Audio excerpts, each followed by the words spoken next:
Hello दोस्तों, मैं नयन कुमार आप लोगों का स्वागत करता हूं। आज तुगलक वंश के तीसरे वीडियो में हमने इससे पहले वीडियो में देखा था कि मोहम्मद बिन तुगलक दिल्ली सल्तनत का सबसे शिक्षित और सबसे असफल शासक के रूप में जाना जाता है। उसके बाद हमने देखा था कि 1351 ईस्वी में मृत्यु हो जाती है। मृत्यु होने के बाद उसका चचेरा भाई फिरोज शाह तुगलक शासक बन जाता है। ठीक है, ये चीजें हमने पिछले वीडियो में पढ़ ली थी। अब हम आज इस वीडियो में फिरोज शाह तुगलक के बारे में पढ़ेंगे।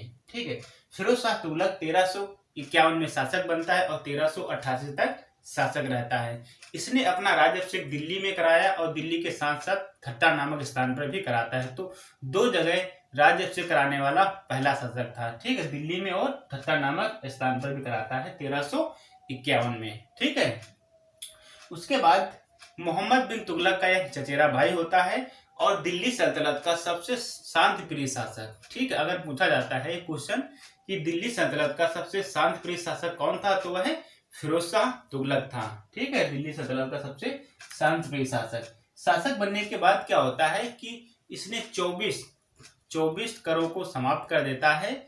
24 करों को समाप्त करके केवल 4 कर लागू करता है। ठीक है, और वह 4 कर कौन कौन होते हैं? खुम्स, खराज, जजिया और जाकर। ठीक है, तो 24 करों को समाप्त कर देता है, केवल 4 कर लागू करता है, जिसमें से खुम्स, खराज, जजिया और जाकर। जो खुम्स हुआ था वह क्या होता है दोस्तों कि युद्ध में लूटा हुआ धन। ठीक है, युद्ध में लूटा हुआ धन, यह क्या होता है? खुम्स। और खराज क्या होता था? जो लागान में वसूला जाने वाला कर। ठीक है, एक प्रकार का लागान था। ठीक, जजिया कर क्या था? जजिया कर था जो एक धार्मिक कर हुआ करता था, जो गैर मुसलमानों से वसूला जाया करने वाला कर था, जजिया कर। ठीक है, उसके बाद जाकर। जाकर क्या होता था? ये मुस्लिमों से वसूला जाया करता था। ठीक है, मुस्लिम से वसूला जाने वाला कर वह जाकर कर था। और जजिया कर क्या था? वह गैर मुसलमानों से वसूला जाने वाला कर था, जो एक प्रकार का धार्मिक कर था। ठीक है, उसके बाद होता है क्या है कि जजिया कर। दिल्ली सल्तनत का पहला शासक जिसने जजिया कर ब्राह्मणों पर लगवाने वाला पहला शासक, तो वह फिरोज शाह तुगलक था। इसने ब्राह्मणों पर जजिया कर लगवाया। ठीक है, तो यहाँ से क्वेश्चन पूछा जाता है कि जजिया कर ब्राह्मणों पर लगवाने वाला पहला शासक कौन था, तो वह फिरोज शाह तुगलक था। ठीक है, ब्राह्मणों पर जजिया कर लगवाया। उसके बाद क्या होता है? कहा जाता है इसके समय में दासों की संख्या बहुत ज्यादा थी। ठीक है, दिल्ली सल्तनत का पहला शासक जिसके समय में दासों की संख्या की बात करें तो करीब 2,10,000 हुआ करती थी। कितनी? 2,10,000। ठीक है, और अगर बुकों में देखें तो 1,80,000 हुआ करती थी। ठीक है, तो दासों की संख्या अगर एग्जाम में पूछा जाए तो 1,80,000 हुआ करती थी। ठीक है, तो दासों की संख्या लगभग 1,80,000 हुआ करती थी। दासों के लिए देखभाल के लिए इसने दीवान ए बंदगान की स्थापना की। किसने की? दीवान ए बंदगान की स्थापना की, दासों के देखभाल के लिए। ठीक है, उसके बाद आते हैं हम मुस्लिमों में क्या होता था कि जो अनाथ, गरीब और जो विधवाएं महिलाएं हुआ करती थी, उनके लिए उसने दीवाने ए खैरात की स्थापना की। ठीक है, दीवाने ए खैरात की स्थापना की। जो मुस्लिमों जो महिलाएं हुआ करती थी, उनके आर्थिक सहायता के लिए दीवाने ए खैरात की स्थापना की। ठीक है, उसके बाद आते हैं दारुल ए सफा। दारुल ए सफा क्या होता था दोस्तों?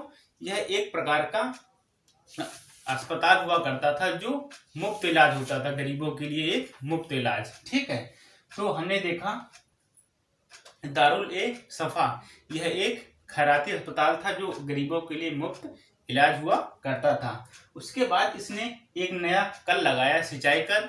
ठीक है, जो उपज का 1/10 भाग वसूला जाया करता था। ठीक है, तो एक सिंचाई कर लगाता है नया। ठीक, उपज का 1/10 भाग वसूला जाया करता था। उसके बाद आते हैं फिरोज शाह तुगलक को कल्याणकारी शासक के रूप में भी जाना जाता है। ठीक है, तो पूछा भी जाता है क्वेश्चन में कि कल्याणकारी किस शासक को जाना जाता है, तो फिरोज शाह तुगलक को। फिरोज शाह तुगलक को मध्यकालीन इतिहास का कल्याणकारी शासक के रूप में भी जाना जाता है और सल्तनत काल का भी कल्याणकारी शासक के रूप में भी जाना जाता है फिरोज शाह तुगलक को। उसके बाद आते हैं फिरोज शाह तुगलक ने 5 बड़ी नहरों का निर्माण करवाया। फिरोज शाह तुगलक ने 5 बड़ी नहरों का निर्माण करवाया और नहरों के साथ साथ तालाब एवं कुएं का भी निर्माण करवाया। ठीक है, तालाब एवं कुएं का भी निर्माण करवाता है कौन? फिरोज शाह तुगलक। उसके बाद इसने 300 नए शहर बसाए, जिनमें से प्रमुख कौन कौन से हैं? हिसार, फिरोजाबाद, जौनपुर और फिरोजपुर और फतेहाबाद। ठीक, ये 5 प्रमुख शहर हैं। उसके बाद इसने अनुवाद विभाग की स्थापना की। अनुवाद विभाग क्या होता था? जो ग्रंथ होते थे उनका अनुवाद करवाया जाता था फारसी भाषा में। ठीक है, तो अनुवाद विभाग की स्थापना की। दिल्ली सल्तनत का पहला शासक जिसने अनुवाद विभाग की स्थापना करता है तो वह फिरोज शाह तुगलक होता है। ठीक है, उसके बाद क्या होता है कि फलों के लगभग 1200 बाग लगवाए। किसने? फिरोज शाह तुगलक ने। ठीक, फलों के 1200 बाग लगवाए। ठीक, फिरोज शाह तुगलक ने। उसके बाद मेरठ और टोपरा से अशोक के स्तंभ को लेकर के दिल्ली में स्थापित करवाया। ठीक है, तो मेरठ और टोपरा से अशोक के जो 2 स्तंभ थे उसे लेकर के दिल्ली में स्थापित करवाया। ठीक है, तो आज भी वर्तमान में दिल्ली में ही स्थापित है। ठीक है, उसके बाद आते हैं दिल्ली सल्तनत का पहला शासक जिसने सिक्कों पर खलीफा का नाम अंकित करवाया। ठीक है, तो सिक्कों पर खलीफा का नाम अंकित करवाने वाला यह पहला शासक था। ठीक, उसके बाद क्या होता है, इसकी एक आत्मकथा होती है। आत्मकथा क्या थी? फतूहत ए फिरोज शाही। तो फतूहत ए फिरोज शाही आत्मकथा किसकी है? तो फिरोज शाह तुगलक की है। और तारीख ए फिरोज शाही की रचना किसने की है? तारीख ए फिरोज शाही की रचना बर्नी ने की है। बर्नी कौन था? तो फिरोज शाह तुगलक के दरबार में एक इतिहासकार है, वह रहा करता था, उसने तारीख ए फिरोज शाही की रचना की है। ठीक, और एक इतिहासकार हैं सर हेनरी इलियट। ठीक, सर हेनरी इलियट एक इतिहासकार हैं। इन्होंने कहा है सल्तनत युग का अकबर कह के संबोधित किया है। किसे? फिरोज शाह तुगलक को अकबर कहकर संबोधित किया है। तो यह बात कभी कभी एग्जाम में पूछा जाता है कि अकबर जो फिरोज शाह तुगलक को कहा है, यह किसने कहा है? तो वह सर हेनरी इलियट ने कहा है, सल्तनत युग का अकबर। ठीक है, उसके बाद आते हैं 1388 में इसकी मृत्यु हो जाती है। मृत्यु होने के बाद शासक बन जाता है कौन? नसरुद्दीन महमूद तुगलक। ठीक है, नसरुद्दीन महमूद तुगलक बन जाता है 1388 में, जब इसकी मृत्यु हो जाती है फिरोज शाह तुगलक की। ठीक है, तो फिरोज शाह तुगलक से हमने जितने क्वेश्चन बने आपको बताएं, फिर से एक बार रिकॉल कर ले। हमने देखा फिरोज शाह तुगलक, ठीक, 1351 में शासक बनता है और 1388 तक शासक रहता है। और इसने अपना राज्य अभिषेक दिल्ली में भी कराता है और थट्टा नामक स्थान में भी कराता है, और दिल्ली सल्तनत का सबसे शांतिप्रिय शासक के रूप में भी जाना जाता है। फिर उसके बाद हमने देखा कि मोहम्मद बिन तुगलक का यह चचेरा भाई हुआ करता था। और फिर हमने देखा कि शासक बनने के बाद क्या होता है कि 24 करों को यह समाप्त कर देता है, केवल 4 कर लागू करता है, जिसमें से हमने आपको बताया था कि खुम्स और खराज, जाकत और जजिया। इसमें से हमने बताया था कि खुम्स क्या था? युद्ध में लूटा हुआ धन, और खराज क्या था? एक लागान के रूप में वसूला जाने वाला कर। फिर हमने आपको बताया जजिया कर क्या था? तो हमने आपको बताया कि जजिया कर यह गैर मुसलमानों से वसूला जाने वाला कर था, जो एक धार्मिक कर था। कौन? जजिया कर। ठीक है, और जाकत क्या था? यह एक मुसलमानों से वसूला जाने वाला कर था। कौन? जाकत। ठीक है, फिर हमने आपको बताया दिल्ली सल्तनत का सबसे पहला शासक जिसने ब्राह्मणों पर जजिया कर लगवाया। ठीक, किसके पर? ब्राह्मणों पर जजिया कर लगवाने वाला पहला शासक होता है फिरोज शाह तुगलक। ठीक है, एग्जाम में भी कभी कभार पूछ दिया जाता है कि ब्राह्मणों पर जजिया कर लगवाने वाला पहला शासक कौन था? तो फिरोज शाह तुगलक था। उसके बाद हमने आपको बताया कि इसके समय में दासों की संख्या बहुत ज्यादा थी। ठीक, 1,80,000 थी। ठीक है, तो दासों को देखभाल के लिए इसने दीवान ए बंदगान की स्थापना करता है। और उसके बाद क्या होता है कि मुसलमानों में जो अनाथ बच्चे और महिलाएं जो विधवा होती थी, उनकी आर्थिक और सहायता के लिए दीवाने ए खैरात की स्थापना करता है। ठीक है, दीवाने ए खैरात की स्थापना करता है। और उसके बाद दारुल ए सफा क्या होता था? यह खैराती एक अस्पताल हुआ करता था, इसमें गरीबों का मुफ्त इलाज हुआ करता था। ठीक है, तो गरीबों का मुफ्त इलाज दारुल इस्सफा खैराती अस्पताल में हुआ करता था। उसके बाद हमने आपको बताया कि इसने एक नया कर लगवाया जो सिंचाई कर।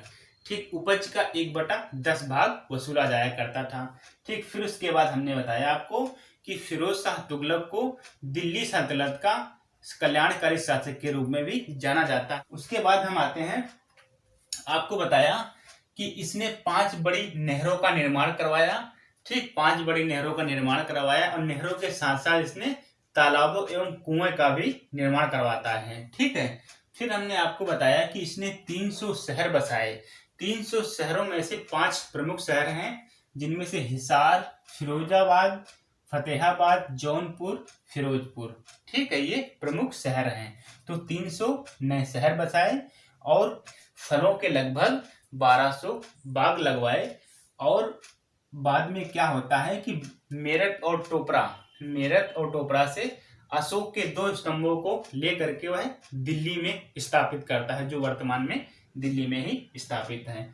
ठीक, उसके बाद हमने आपको बताया सिक्कों पर खलीफा का नाम अंकित करवाने वाला पहला शासक था। ठीक है, तो सिक्कों पर खलीफा का नाम अंकित करवाने वाला पहला शासक था। उसके बाद हमने बताया कि फिरोज शाह की एक आत्मकथा है, फतूहत ए फिरोज शाही। ठीक, फतूहत ए फिरोज शाही, यह फिरोज शाह तुगलक की आत्मकथा है। और तारीख ए फिरोज शाही की रचना बर्नी ने की है, जो इनके दरबार में रहते थे, जो एक इतिहासकार थे। ठीक है, कभी कभार एग्जाम में पूछ दिया जाता है कि तारीख ए फिरोज शाही की रचना किसने की है, तो बर्नी ने की है। ठीक है, और उसके बाद अकबर का नाम इन्हें संबोधित करते हैं कौन, तो सर हेनरी इलियट के द्वारा अकबर नाम दिया गया। किसे, तो फिरोज शाह तुगलक को। ठीक है, उसके बाद 1388 में इसकी मृत्यु हो जाती है। मृत्यु होने के बाद शासक बन जाता है कौन, नसरुद्दीन महमूद तुगलक। ठीक है, और यह तुगलक वंश का अंतिम शासक भी होता है। ठीक है, तुगलक वंश का अंतिम शासक कौन था, तो नसरुद्दीन महमूद तुगलक था। ठीक है, अब शासक बनता है नसरुद्दीन महमूद तुगलक। तो नसरुद्दीन महमूद तुगलक से ज्यादा क्वेश्चन नहीं पूछे जाते हैं, 2-3 क्वेश्चन पूछे जाते हैं। कि पहला क्वेश्चन क्या पूछा जाता है कि तुगलक वंश का अंतिम शासक कौन था। ठीक, तो तुगलक वंश का अंतिम शासक नसरुद्दीन महमूद तुगलक होता है। और इसी के समय में 1398 ईस्वी में तैमूर लंग का आक्रमण होता है। ठीक है, इसी के समय में तैमूर लंग का आक्रमण होता है और तैमूर लंग को कहा जाता है भाग्यशाली भविष्य का स्वामी। ठीक, तो भाग्यशाली भविष्य का स्वामी किसे कहा जाता है, तो तैमूर लंग को कहा जाता है। ठीक है, तो 1398 में आक्रमण करता है और नसरुद्दीन महमूद को हरा देता है। हारने के बाद क्या होता है कि तैमूर लंग का एक सेनापति होता है खिज्र खां।